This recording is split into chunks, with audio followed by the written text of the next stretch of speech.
Hey, still haven't gotten back to that 3-2-1, but you know how it goes. We're live. ECSports. He's got his Brady on. You know what's going on tonight. We got the NFL starting opening night. There's no way in hell we weren't going to go live. How are you, Anthony, Dylan? I feel great. Good. I feel great, Brady. So It's Brady Brady's type night. killing it. You know, 40 years young. Hey, man, 40's a new 20, bro. Believe me, I know. So let's get into some topics. So let's get it kicked off. Actually, let's start off with a little fantasy talk tonight. Okay. A little fantasy talk. What do you think this year? What's your take here? Like I was telling you guys, you know, when you made fun of me, I personally am interested to see what David Johnson does because I didn't know who the fuck he was when I went into my draft, but I had the number one pick and I drafted him. I'm usually more of a analytical fantasy guy, but everyone, you don't know who David Johnson is? Come on, man. He's like a beast. Dude, he went to fucking Northern Iowa. Is he that good or what? He's good, bro. He's a 6'3" running back. Okay. He's pretty powerful. 6'3" running back. Yes, sir. All right. So, with fantasy, what are you looking for? You say you've been in the league since high school. When you're in a fantasy league, you know, you got money involved. I've won probably I won 2 out of like 6, Okay. which is a good little record for fantasy. But my whole thing, and I'm probably getting off of the topic of sports, is getting these motherfuckers to pay. Like, nobody wants to pay their freaking dues, bro. Like, don't get into fantasy if you ain't got the money. Right. You know what I'm saying? Like, what the hell? But outside of that, what's your thought process with fantasy? And then I'll give you mine. Like, what makes it so popular? Yeah, I mean, the thing is, it's going to really have to depend on the league. Mm-hmm. But what makes it popular here's what makes it great, is that you could be watching the worst game of the week, and you have something to root for, you know. It's kind of like gambling. True. Whereas, like, you'll catch yourself betting a game that you don't care about at all. At all. But you want a little bit of action because you're going to be watching it. True. You know? So I think being able to watch a really shitty game and say to yourself, you know what, I got Leonard Fournette going tonight when he's on Jacksonville, and you really don't care. Yeah, but you're going to watch Leonard the whole game. Yeah, and you're going to watch who else can you watch at Jacksonville and like Minnesota or Titans game? Like, that's what makes you. You guys better respect the Titans this year, okay? Respect the Titans. All right, why? They got Mariota. They might win their division. They're in the worst division in football. All right, you're right, but they got Mariota. They have, oh my God, DeMarco Murray. Nice. Who's their receivers? They got Eric Decker, your boy. Okay. They got Rashard Matthews, who's actually a very under-the-radar receiver. He was a pretty good fantasy receiver last year. I mean, they got a legit quarterback. They do. They got a nice team. And just so you guys know, we're watching football right now as we speak. That's going to go to Kelso. Nope. Dude. Thomas is $160. Dude, you're not. What are you doing? He's $160 soaking wet. And he just showed that. So, you know, with fantasy, like you said, for me, it's like, man, I can watch the Bear, even though I'm going to watch the Bears game, unfortunately. You can watch any game and root for someone, and that's the awesomeness of fantasy. And what amazes me is how Tom Brady consistently over the last 15 years has been in the top options for fantasy leagues too. Football is just a different animal, bro. Like, when football starts, it's just a different breed, whether it's youth all the way to the NFL. Right. And you know, college just kicked off with a crazy game. And awesome game. It was an amazing game to the detriment of a few of their players in Florida State, but we were on fantasy, so let me stick to that. How has your league gone, or how do you get to the point where you got the same guys every year? What do you guys do in your league that's different from everyone else that you think? So we do a keeper league. Okay. Which, you know, it's common, but it's not. It makes it actually very tough which is awesome because you're sort of managing your team for next season as you draft. It's very beneficial for some, not for others. Okay. But we also have it where you don't have to keep a player. Oh, okay. So that's what I was going to ask. Do you have to keep someone? Right. So we have it where you don't have to keep a player. Did you keep yours? I did not. Who was it? My player would have been Mike Evans, but I had traded him. So do you have to keep a player you have to make a player a keeper? So that player that you originally draft, day one, he is the only when the season ends, if he's still on your team, you can keep him. If it's a guy you received, so you have to name that guy though. Correct. If it's a guy you received through a trade, or you cannot keep him. Agent, you can keep him, right? No. Really? It's got to be a day one. It's got to be an OG. Oh, I like that. It's pretty nice. It's pretty nice. Yeah. So the KC is taking the lead. So like with fantasy, you'll draft the guy, and you're like, and people don't realize this. I drafted Odell Beckham, right?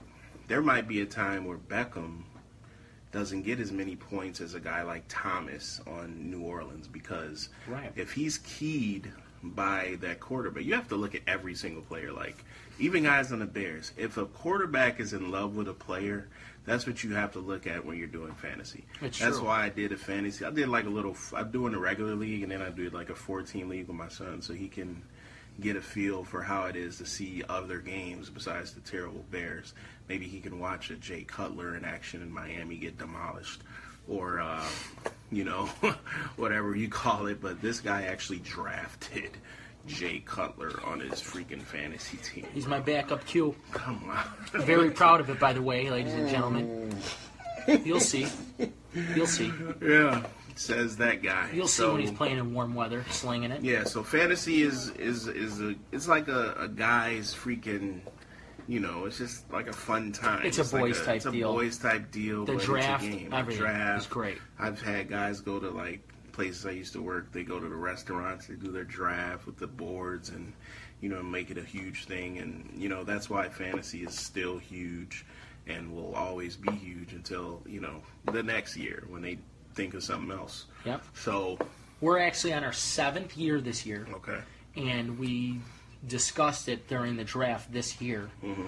Our 10th year anniversary of the draft, we're going to do poolside in Vegas. Wow. Yeah. That is nice. We love it that much. That's why fantasy is so important to a lot of people. Poolside in Vegas with chicks everywhere. But that's this guy's life, I can only live in his bask, and listen to the stories.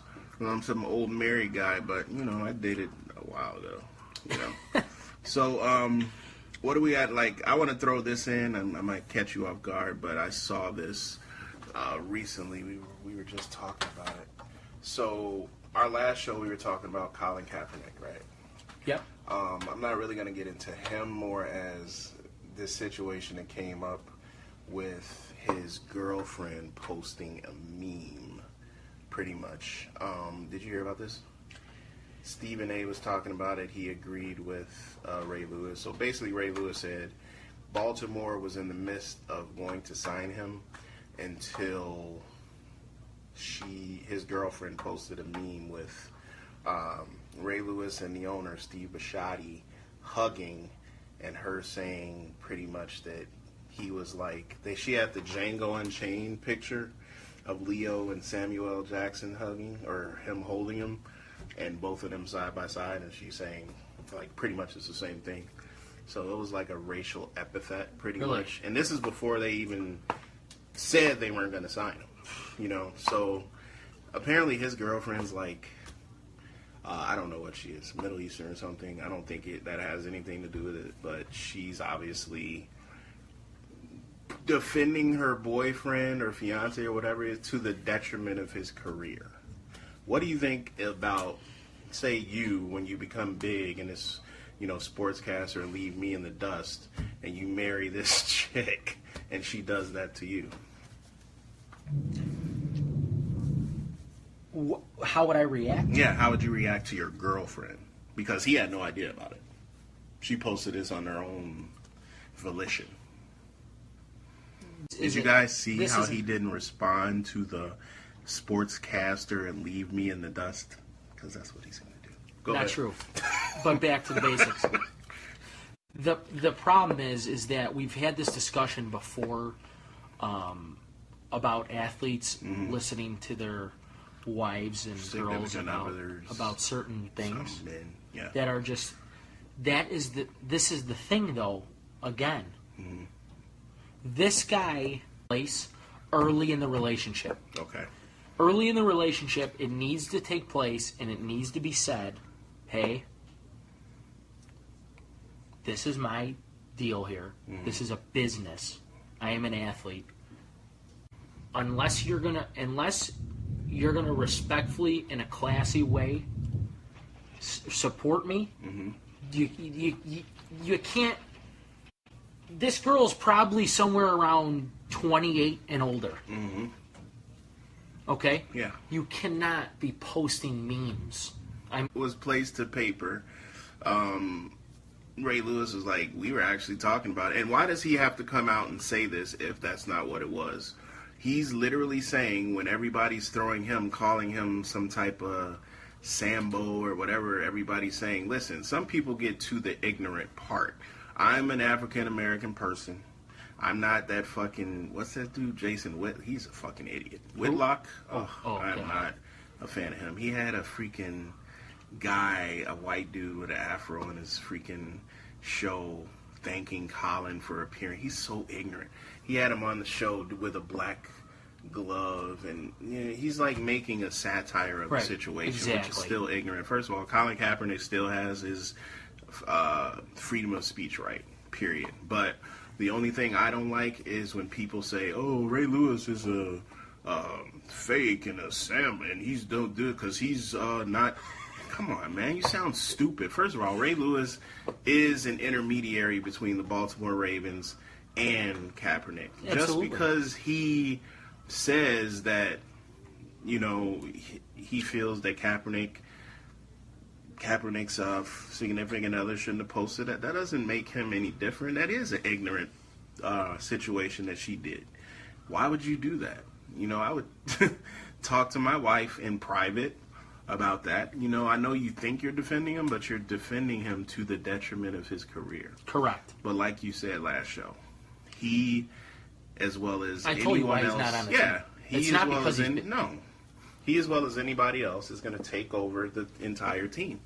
They're going to take over the entire press, the news coverage, anything that he does, whether he's on the Patriots or the damn Jacksonville Jaguars, he is going to get all the attention. Right, and this is a backup. Yes, it's a backup. He's not the starter, and if he was a starter, it would be even worse. But I feel like his girlfriend should have totally kept herself out of the situation because, honestly, Baltimore actually needed a legitimate backup because there are some guys, like you said, there are bums in the league that, he could have been on, and that didn't happen because he's a media whore. I think her name is. Yeah, and he hasn't even come out. You haven't even seen him. No. Everybody's talking. But it's the media that makes him a media that's whore. blowing him up, and he's like literally just doing his thing. So it's a sore subject, and everybody could talk about it from end on end. But I just wanted to throw that out there to let you know that situation is where it is because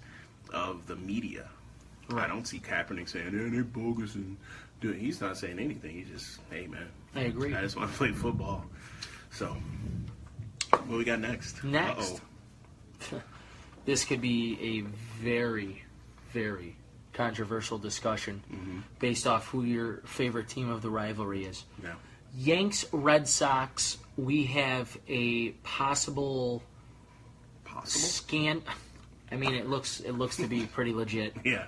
A videotape scandal type deal here. Okay. What's your take on this? So we got the Yankees saying... Yeah, break it down. So we got the Yankees saying that they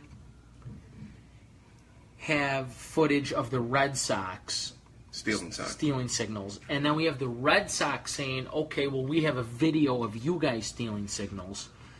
So what do you make of this whole thing? He's the GM of Boston. It's been going on forever. Yeah. Someone asked pretty much flat out, is that considered cheating? Most have said no, it's like part of the game. It's like you're standing at second and you're like looking to see what's going on to get an edge. You're not really... This is the thing with baseball, and this is how I feel with when people say Barry Bonds should not be in a Hall of Fame because of steroids.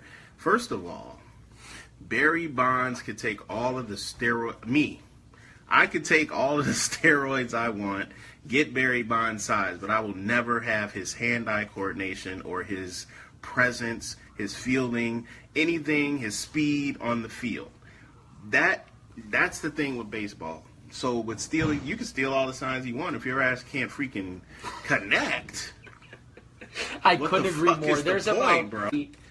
In the 90s, probably 80% of the league was on roids. Yes. They could not hit 73 bombs. Yes. They could not. Dude, come on. Like, that's the part where I'm like, dude, you cannot deny him, Mark McGwire, whatever Sammy Sosa is nowadays. You can't deny what they did. Yes, and they've taken some stuff, but, dude, like, baseball... You just said you could be on 9 million steroids. Yes.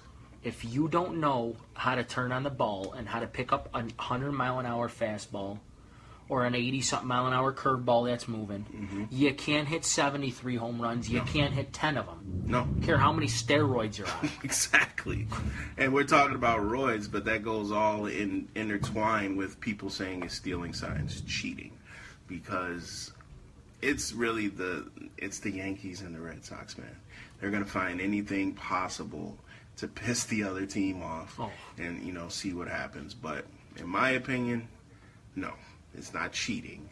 Get over it, you some bitches, and move forward and see who gets in the playoffs because the Yankees are actually bullshit right now. So, Yankees are on the wild card race. The Red Sox they're in the playoffs. Yeah, they're in. So, what we got? What else we got? Are you ready? Oh, God, here we go. Are you ready? Are you guys ready? So we have the Bears coming into All right. coming into Soldier. Let me hear ya good and loud. One. 2. Oh, I'm sorry. He's about to talk about the Bears. Go ahead. We have the Bears coming into Soldier this weekend, Sunday, the usual time and place. Mm-hmm. Playing the visiting Atlanta Falcons Super Bowl runner-ups, who have a very high-powered offense and a very good defensive coordinator, Dan Quinn. Blown lead. 28-3, third quarter. Mm-hmm. Yeah. Now, let's get into this, though. Okay. The Bears are a 7-point dog at home this weekend. How is that possible? Against the runner-up defending Super Bowl runner-up. Is that true? 7-point dog. It's been as high as 7.5, if you want to go there. So we're saying, if you guys don't understand that, they're saying that the Bears are only going to lose by 7 points. 7-point dog. The Chicago Bears. With Rich, what's his name? Glennon? Jack Glennon? Mike Glennon? Is that it? Mike Glennon. I knew I'd get in one of those. He's at the helm. He's been named the starter, if you guys didn't know. And they're playing the Atlanta Falcons, who were beating the hell out of the New England Patriots in the Super Bowl till the guy that was calling the plays said, you know what? I don't care about you guys. I'm leaving for San Francisco anyway. So I'm going to fuck your game up and just call some bullshit. And they're coming into Soldier Field. 7-point dog, the Bears. Why do you think that is? I don't know. I think there's someone in Vegas that has to be from Chicago. I have a very good feeling about why you think it. But why don't you go ahead and let everyone know what you think? Well,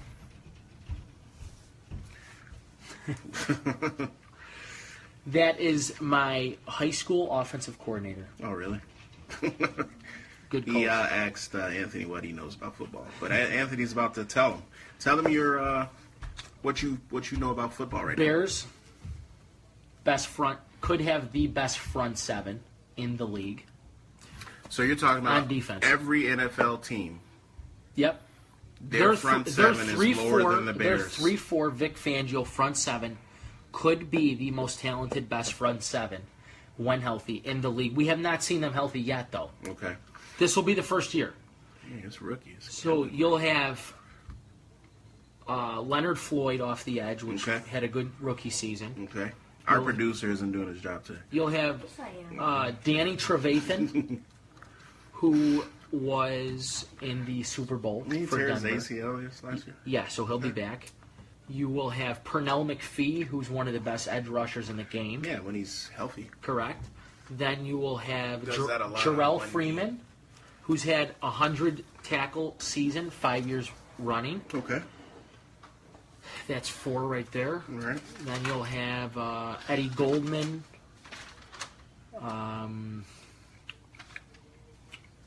Who's their safeties? Goldman. Oh, their safeties? Yeah. You'll have Quentin Demps at safety. Okay. And Adrian Amos, who's actually a pretty decent player. All right. And your corners? The corners will be Kyle Fuller and Prince Akamura. I'm telling you, their defense is not bad. All right. So let me ask you this, and this goes back to, Kelsey? He's just stiff-arming everybody up the field. Yeah, I'm getting points for that. This goes to fantasy. Do you believe that I should start Matt Ryan or Matt Stafford this week? Don't ask how I have both of them. Yeah. Matt Ryan's against the Bears. And Stafford's against Arizona. Oh, that's a no-brainer. You start Matt Ryan. Do you guys hear? Like, this is what I'm trying to say. Do you know why, though?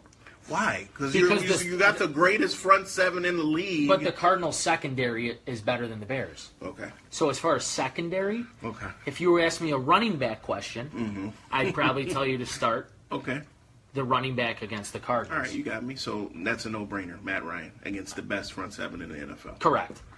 So he might get sacked about 4 or 5 times. He might. According to you. But when he gets the ball off, he also has he's got Julio Jones, which makes him a front runner anyways. Okay. All right, keep going about your thought process. I just wanted to get that out there. All I'm saying about the Bears is that I think that the Bears D is not going to be a slouch.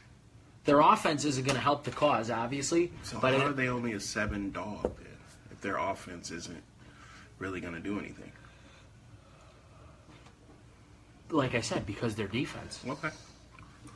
I mean, I'm looking forward to seeing it. I mean, we're talking about the Atlanta Falcons. Right. Okay. Is that fair enough? Yeah. I mean, it's fair because, you're a huge Bears fan. I am. I also love the Cowboys. Go Cowboys. Against the Giants. Big game this weekend. Do you think that's a smart move by them to let Zeke play? By who? The Cowboys? Yeah. Yeah. Even though he's pretty much going to be out after this week. Yeah. Why? Well, because you're going against, this is number 1, it's a division game. Okay. Number 2, it's the first game of the season. All right. Number 3, this guy's going to sit out for 6 games. So why not just knock it out right now? Because it's like sitting out 7 games. Okay.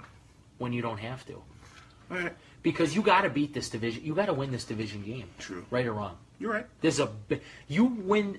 They're only going to play them twice. Mm-hmm. If you beat them first game of the season, boom. That's already one time you've knocked them off. Yeah. Because let's face it, it's going to be between tiebreaker. those 2 games, those 2 teams Okay. for the division. And not playing that guy, you might kick yourself later in the season saying, Did you know that the Giants have the best defense against them? He's got 3.3 yards rushing against those guys. that's correct. The Giants' defense is also extremely underrated. Their team, I love their defense. Okay. They have one of my favorite defenders in the NFL, in Landon Collins, who the Bears should have drafted, but they Did passed they have him that up. option? Yes, sir. Who'd they draft? They drafted Kevin White, I believe. Yeah. How's he doing? We'll see this year. Yeah. Dude, you do agree if he doesn't do something this year, it's a wrap. Oh, yeah. If he gets hurt, it's a wrap. Absolutely. Okay.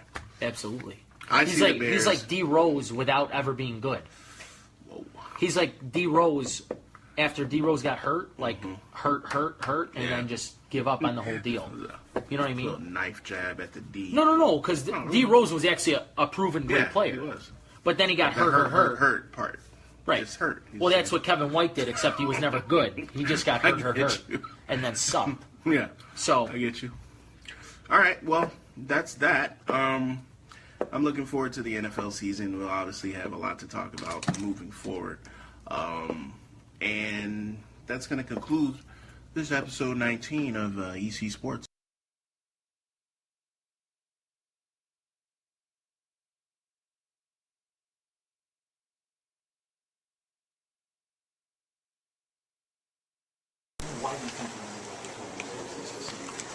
Kobe, I know it's a repetitive question, but what happened tonight? Was it the legs, the Bulls? Yeah, I mean, it's my legs felt all right. Actually, I think it's Tibbs is he does a great job. Every time he faces me, he actually does a great job. Most of the looks I had tonight were tough shots. Some of it's credit to the young fella. I mean, he did a really good job. Butler did a good job defensively. A lot of that's on me and on us. Try to manufacture something 30 feet from the hoop, a low shot clock. I mean, it's tough, but they did a good job defensively. That's what it is. Kobe, you've pretty much win all your career so far. I mean, right now, there's still a long ways to go, obviously, in the season, but how tough is the losing right now? It's very, very tough. Very, very frustrating. Trying to keep it cool. It's just, it's embarrassing. It's kind of embarrassing. Big, history guys, playing here in this arena with these incredible fans, and you're in the house of AJ, Pick, and PJ built, to put this kind of brand of basketball on the floor. It's just not acceptable. Is there still time for you guys to turn it around? I think so, but we're gonna have to really self-assess and look at what we're doing. I mean, it's just we're gonna have to make some adjustments. Change some things because right now the defense is, made some adjustments in terms of what we're trying to do, systematic things. We're putting us in a percent situations. We're just gonna have to make some changes.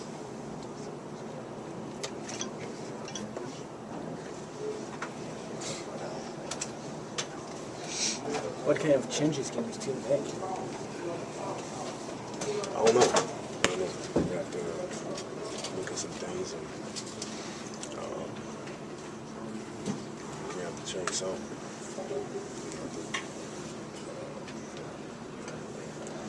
Probably have to post the ball a lot more, slow the game down a lot more probably. That's just intuition.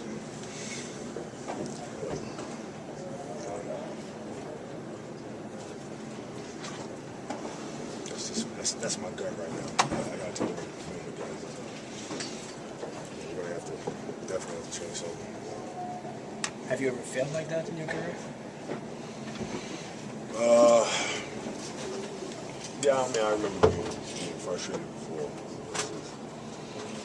This is different though, because there's so many pieces, there's so many things going on. It's a little different. Is it weird for you at this point, just like in your career, to be having such a difficult season? Yeah. Yeah. You know, it happens too often. I've been very fortunate throughout my career. But, I've been through a lot of systems. A lot of players coming and going, a lot of coaching staffs coming and going. And it's just part of the process, man. You just got to try to stick with it. You just got to self-assess. It's not about making excuses. I have to look at myself. I have to look at also what we're doing system-wise. And individually, we have to all take accountability and make the necessary changes. Coach, I know you see a lot of young bucks come and go and everything. Any thoughts on that? I'm very, very, I have nothing but praise for the way you competed. Nothing but praise for the way you competed.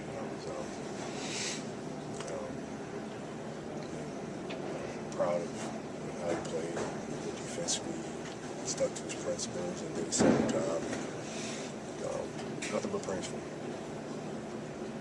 Do you think this new move with Gasol coming off the bench might give you a spark? Or?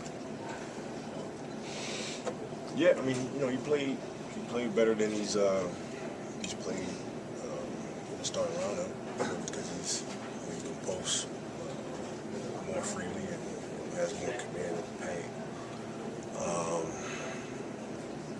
If that's going to work, it's going to be a steady diet or not, I don't know. So I don't know. Hey, Josh. Leave him alone. Let him go. That's all I got.